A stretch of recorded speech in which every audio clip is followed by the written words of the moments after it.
¿Cómo vivir con la culpa y el arrepentimiento? Vamos a hablar de esto esta mañana. Ustedes están invitados a que compartan con nosotros esta entrevista. Vamos a hablar que todos en algún momento nos arrepentimos de algo, sentimos culpa de algo, sobre todo con aquellas cosas que están bajo nuestro control, aquellas situaciones en las que nos sentimos totalmente responsables y cada vez que nos acordamos de esto nos genera culpa, sentimientos encontrados, vergüenza en todo caso. Pero ¿cómo vivir con ellos y qué pasa cuando no nos sentimos o nos sentimos culpables de no tener culpa? Y estos temas maravillosos que solamente Marisol Salinas nos puede guiar por dónde. Así es que bienvenida nuevamente al programa, Marisol. ¿Qué gusto. Gracias, pues contenta realmente porque de ser un tema que creo que estamos en una época del año para liberarnos de peso, de cosas que realmente venimos cargando a saber de cuánto tiempo. Y son mochilas emocionales que todo el mundo de alguna manera andamos. Y es un tema que en lo personal considero que es bien interesante porque todos en algún momento sentimos la culpa por algo tan mínimo, tan pequeño que no podemos controlar, que ya pasó y que se queda con nosotros en nuestro día a día y que es como un vasito con agua que se va llenando, llenando, llenando hasta rebalsarse, y todo esto nos afecta a nuestra salud mental. ¿Cómo manejamos esto para no tener culpa y arrepentimiento? Has hecho un ejemplo increíble con el tema del vaso con agua. O sea, cuando nosotros, voy a aprovechar el ejemplo, cuando nosotros realmente queremos llenar la vida de algo nuevo, lógicamente tenemos que vaciar primero. Porque tratamos de meter elementos nuevos de vida, pero tenemos cosas o rastros o pedazos de cosas que nos pesan y se nos contamina con lo nuevo de alguna manera. Primero vamos a entender, y siempre a mí me encanta empezar, qué son las emociones. Las emociones, qué es la culpa y cómo la manejamos, para irlo como en orden. Las emociones hay de bienestar y de malestar, no hay buenas ni malas.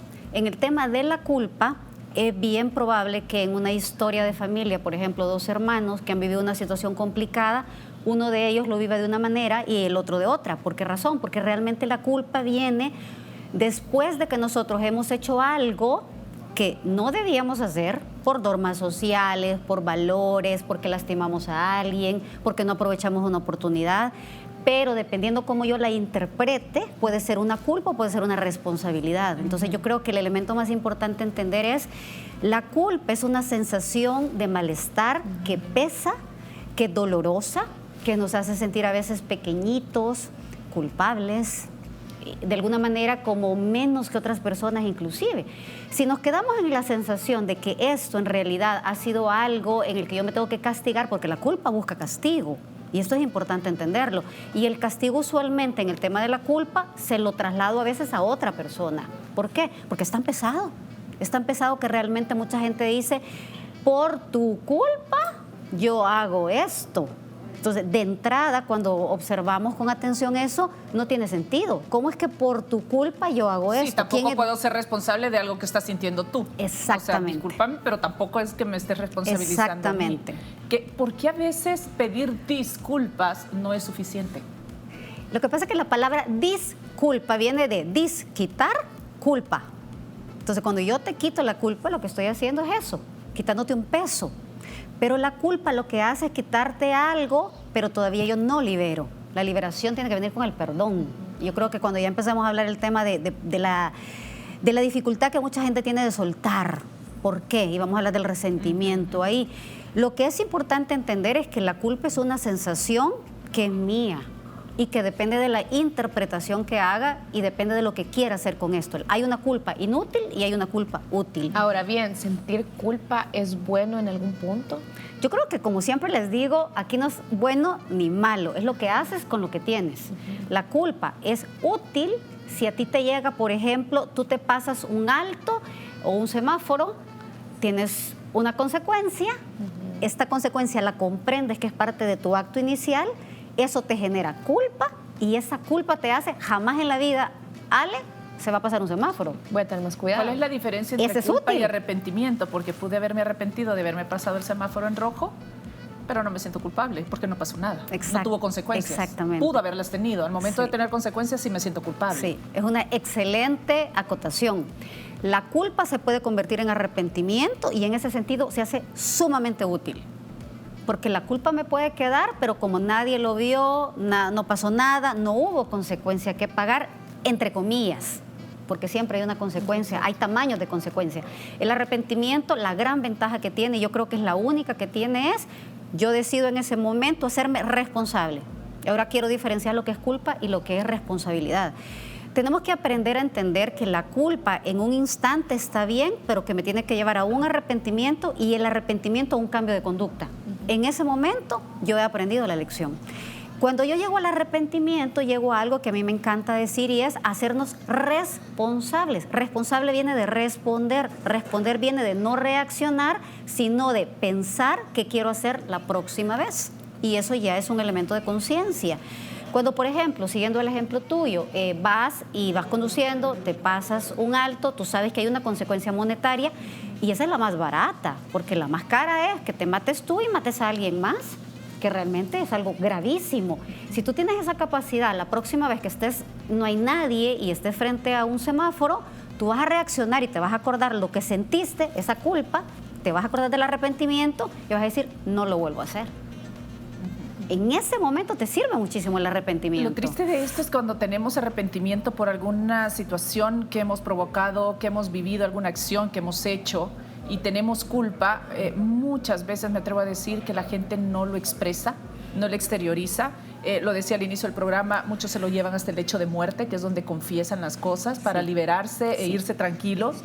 Y cuando se dicen las cosas por las que más se arrepiente la gente, hasta películas, hay quizás 5, de no haber vivido momentos que realmente valían la pena, de no haber estado más tiempo con su familia, de haber trabajado tanto, de no haber expresado más los sentimientos, que cuando llegamos a ese momento de nuestra vida en que tenemos que despedirnos, podríamos arrepentirnos de esto y si lo sabemos, ¿por qué no lo cambiamos ahora? Yo creo que tenemos que entender que hay un proceso para trabajar la culpa y el arrepentimiento y la idea de este tema es que nuestros televidentes de alguna manera entiendan que todos en algún momento cometemos errores, todos absolutamente, que el error no te determina para el futuro, que si el error está en el pasado hay que aceptarlo, para mí es el primer paso, hay que aceptar que yo he cometido un error del tamaño que sea. Yo creo que lo peor que podemos hacer es evadir la responsabilidad de lo que hemos hecho, porque realmente vamos a empezar a justificarnos. Es que sí lo hice, pero lo hice por. Ahí no hay ni culpa ni arrepentimiento. Ahí lo que hay es vergüenza, que es otra de las emociones más difíciles de trabajar. Yo justifico y tapo porque me da vergüenza lo que ha pasado, por tanto, menos lo voy a aceptar conmigo, menos públicamente. Entonces, aceptar libera. Ok, yo he cometido este error, me pasé un semáforo, le fallé a mis hijos, le fallé a mi esposa, a mi esposo, fallé en mi trabajo, desaproveché una oportunidad, todas estas cosas que generan esas cargas terribles, o abandoné a un papá, una mamá, a un hijo. Ahora, ya que lo aceptamos, en ese momento hay una liberación porque yo me puedo hacer responsable de eso. Viene la segunda parte, que me parece que debería de ser increíble, que aprendamos de una vez por todas, ya si no lo hicimos chiquito, ya de grandes, antes de morir, expresemos lo que sentimos. Y una de las mejores maneras de expresar las emociones es ponerle nombre. Yo me siento culpable, no porque Vero hizo. Yo en ese momento me asumo como una adulta consciente. Ahora bien, para hacer eso hay que tener un gran nivel de madurez y un gran entrenamiento, porque hay personas que es como, no, yo nunca tengo la culpa. Sí. Lo que pasa es que la persona que nunca tiene la culpa, pues alguien más la tiene. Yo ahí solo termino la idea de por qué es importante expresar. Yo asumo que hice esto y ya al momento de asumir me hago responsable, ya no busco castigarme, pero puedo buscar reparar. Y al buscar reparar, de alguna manera, la culpa baja y yo me comprometo, primero conmigo. El compromiso con uno es el que menos tenemos que violar, porque el compromiso con uno es el que se ve reflejado afuera. Y luego yo vengo, reparo y no lo vuelvo a hacer. Esto de alguna manera es lo más sano que podemos hacer. Ahora, volviendo al punto de lo que tú dijiste. Tenemos llamada. Okay. El público quiere participar también de la entrevista. Cecibel, buenos días, bienvenida. Buenos días. Buenos días, muchas gracias. ¿Qué tal? Tengo 61 años, perdón. Y tengo 3 hijos. La de en medio se le dio por ser la más pegada, el síndrome del de en medio. Bueno, nació mi segundo hijo a los 9 años. Luego, desde que mi hijo nació, ya hubo otro hogar. Yo me fui cuando mi hijo tenía 8 años, me llevé a mi hijo. Y tengo una hija que no perdona que yo me volví a casar. Y entonces vivo a 2 cuadras. Con la pandemia estoy, digamos que abandonada. La pandemia me dio de baja de todas mis actividades. Uso bastón, múltiples enfermedades. Y no sé cómo, porque mi hija es como, está bien en la paz de uno mismo, pero no está bien ser yo, nada más yo, y lo demás no me importe, así es ella. Entonces ella quiere su paz y ella no se complica conmigo, y siempre que yo voy para arriba ella viene para abajo. Y es una lucha que yo lloro a cada momento. Como digo, tengo 61 años, me volví a casar, es un hombre que pues sería una historia larga, solo le digo que él se enamoró de mi chiquito, yo no me di cuenta y ya después nos juntamos. Y fue ella la primera que me vio con mi pareja y eso es lo que ella no me perdona. Y ella es casada, ha cometido sus propios errores y cuando se le dio una situación de separación, gloria a Dios, se restableció eso, me dijo, usted es un mal ejemplo para mí. Y eso no me deja. Bueno, hice lo que pude, le ayudé a terminar su carrera, le cuidé a sus hijos, cuidé su casa, cuidé la de todos hasta la pandemia. Y eso es algo que a mí me hace sentir inútil, señalada, condenada, juzgada y condenada por mi hija. Gracias. Ok, Cecibel, muchísimas gracias a usted. Es difícil hablar por teléfono en un programa en vivo en televisión y expresar, sobre todo dar su nombre, expresar su situación, que me imagino muchas otras se han de haber sentido identificadas, pero lo más importante es que lo haya dicho, que lo exprese. La pregunta iba a ser, ¿se siente culpable usted por eso? Pero ella lo dijo, peor todavía, me siento condenada. ¿Qué decirle, Marisol?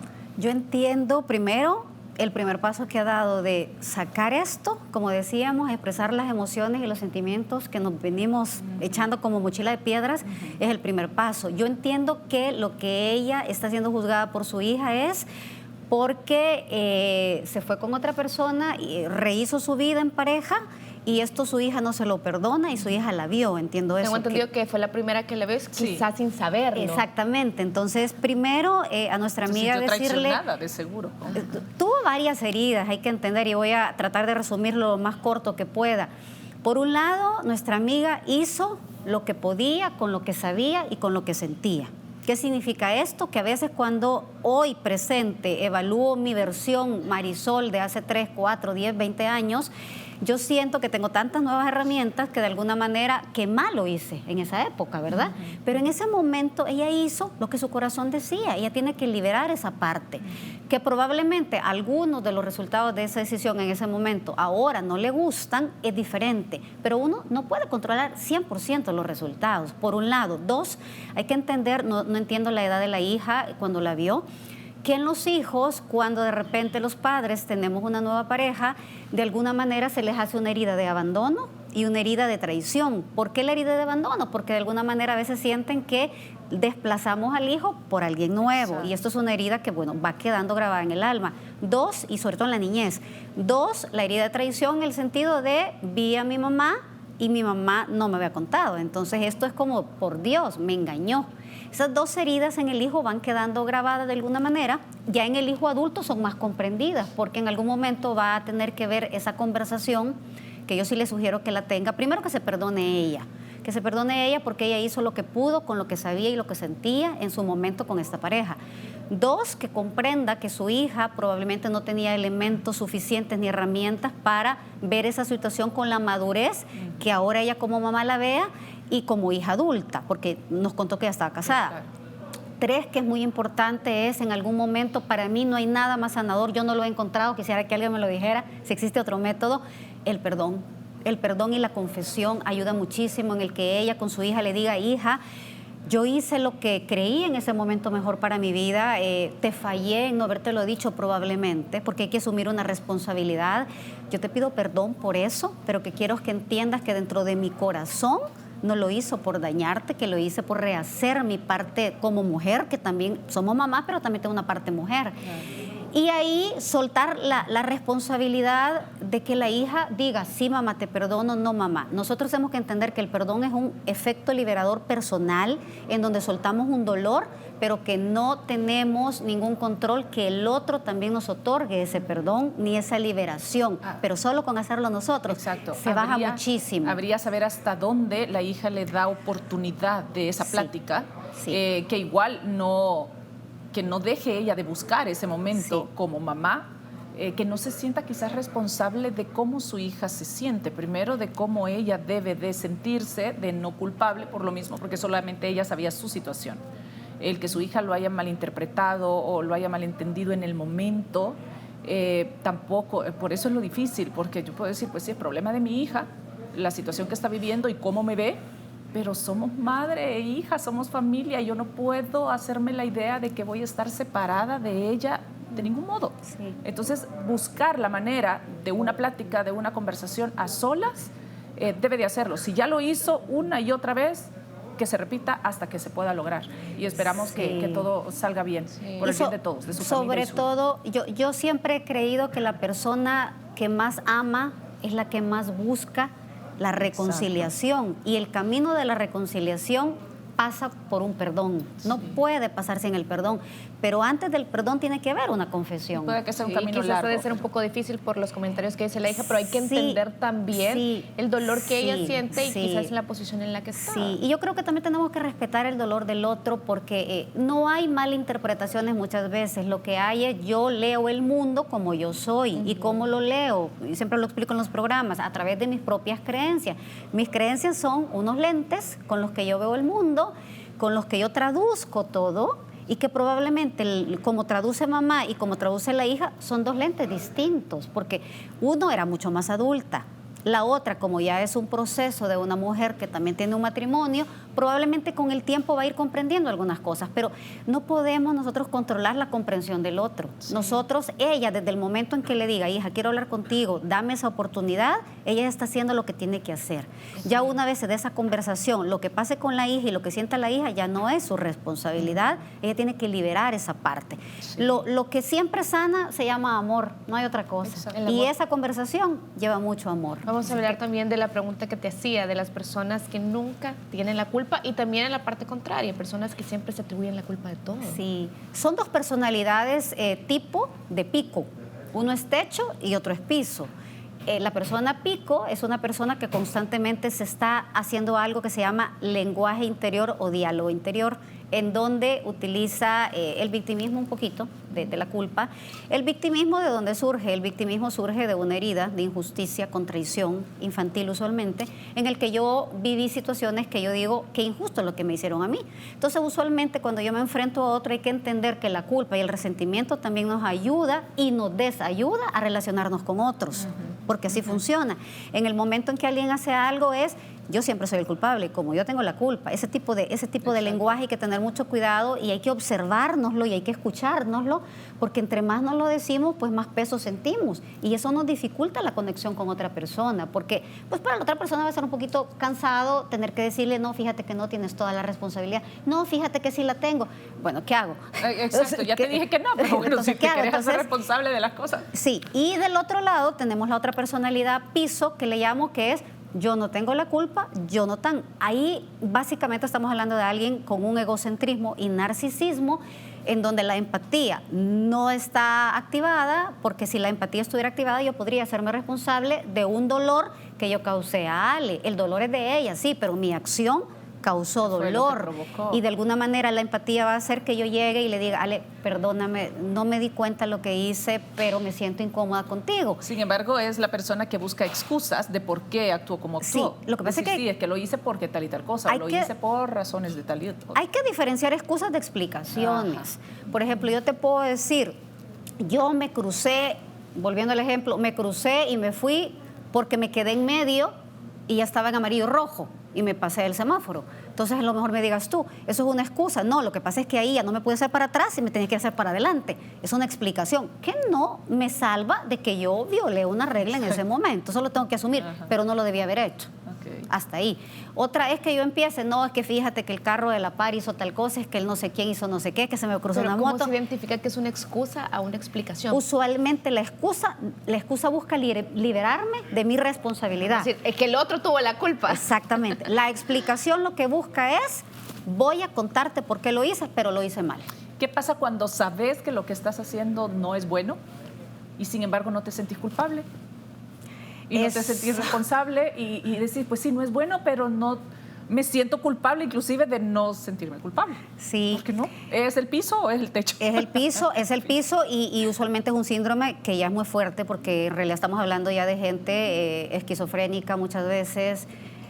La gente, por ejemplo, que hemos visto en noticias... ¿Pero será porque tiene muchas excusas? No. Para actuar así, y excusas reales que dice, no tendría por qué. Sí, fíjate que los psicópatas, una persona una vez me decía en coaching, Marisol, yo no quisiera sentir nada. O sea, yo no quisiera sentir nada de culpas ni de estas cosas. Y le digo, alégrate que la sientes porque no eres psicópata. Los psicópatas no sienten nada. Los psicópatas no sienten nada. Ellos te pueden confesar que han asesinado. Hace poco vi un estudio de gente de asesinos en serie, gente que sí sentía culpa, que se veía evidentemente llorando imágenes, y psicópatas que no tenían ninguna emoción. Lo que pasa es que no puedes dejar de ser una persona normal cuando no tienes emociones. O sea, las emociones son partes naturales y nos indican caminos. La persona que constantemente está, yo no siento nada, tendría que revisarse. Recordemos que la culpa, el arrepentimiento, la vergüenza, este tipo de sentimientos que son incómodos, que no son malos, están relacionados a una escala de valores, a un acto que yo hago y lo mido con un valor. Yo robé y yo sabía que robar no era correcto, entonces obviamente ahí va a haber una distorsión, eso genera un conflicto interno que me genera luego un comportamiento que es incómodo. Pero ¿qué ocurre en aquellas familias donde los niños pequeñitos, yo he visto casos que cae un vehículo con muchas gaseosas y están robando a los niños? Ese niño crece, porque el papá le dice inclusive, agárrame esa caja, ¿verdad? Ese niño crece y de repente está en una compañía en donde ve que hay una resma de papel, hay materiales, hay varias cosas. Sus hijos necesitan hacer la tarea y se lleva la mitad de la resma y no siente culpa. O se sienten arrepentidos de no haber agarrado más. Hay también. O algunos dicen, y yo lo he visto, fíjate que esta compañía tiene tanto dinero que no le hace falta esta resma. Cuando hacemos el ejercicio y el análisis le podríamos decir, y te has dado cuenta que esa resma no era tuya y que como no es tuya, eso es robo. Exacto. Entonces, pero yo dice, pero no, porque probablemente en su escala de valores aprendidos en niñez no está ese escrito. Cuando yo hago el acto, no me confronta. Y la explicación que te da es, bueno, por algo vino y cayó ahí sabiendo que yo la necesitaba. Entonces, si me llegó, tenía que aprovechar la oportunidad. Sí, ¿no? entonces, a veces gente que saca, por decirlo así, la respeto enfrente de todos y no siente culpa ni nada. Sí, y yo no sé si ustedes han escuchado, por ejemplo, el ejemplo, ¿qué pasaría si una madre que tiene mucha necesidad de dar de comer a sus hijos roba pan? Eso es un ejercicio que muchas veces se hacen temas de valores y hay grupos, yo he visto grupos grandes en donde han dicho, yo sí perdonaría a esa madre porque eso sí justifica el robo. Sí. Y he visto otros grupos que dicen, el valor es inamovible. La madre pudo haber encontrado otro camino. O por lo menos pedirlo fiado. Exactamente. Es decir, me lo da y después le vengo a pagar. Exactamente. Yo creo que lo más importante es entender, los valores son un colador, son un filtro. Una forma de evitarnos más adelante arrepentimientos, culpas es, esto que voy a hacer va en contra de algunos de valores de vida que a mí me van a remover en el futuro o en el presente, detente. Ese es nuestro gran control de vida. Ok. Marisol, gracias por acompañarnos. Marisol. Como siempre, la próxima, esperemos que no pase mucho tiempo para que estés aquí con nosotros. Muchas gracias. Esperamos, Marisol, que tengas feliz día. Gracias.